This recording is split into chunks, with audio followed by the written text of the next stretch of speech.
So here's the new opening that we created between the hallway and the living room.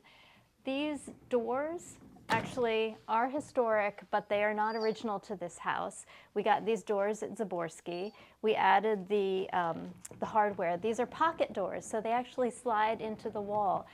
And the reason that we have this curtain here, so this is what you call a portiere. So it's a curtain that actually divides rooms.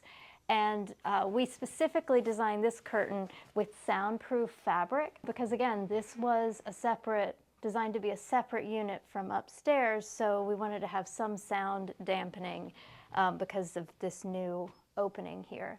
This was the living room for one of the downstairs apartments, which you had to enter through a doorway over on that side of the house, so you couldn't access it from the front hall. This fireplace was actually not here. There was a fireplace directly above it upstairs, but the chimney and the firebox were just sort of cantilevered out over nothing.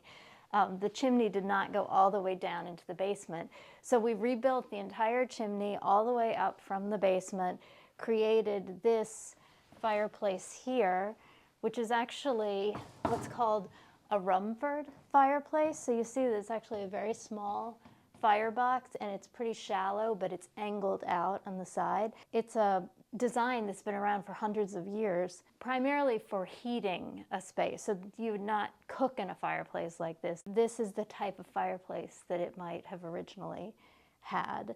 We liked creating this kind of blue border for it with this long kind of Roman brick style tile. That would be very kind of aesthetic movement, circa 1880s. So again, trying to lean into when this house was originally built. This mantle, I don't know when this mantle would date to, but probably around 1900. We found this mantle at the old Antiques Warehouse in Hudson. It was the perfect size for here, so we brought it here and kind of built the fireplace to go with the mantle. These are some of the more elaborate moldings in the house. This was a very simple kind of farmhouse style building. This is pretty elaborate.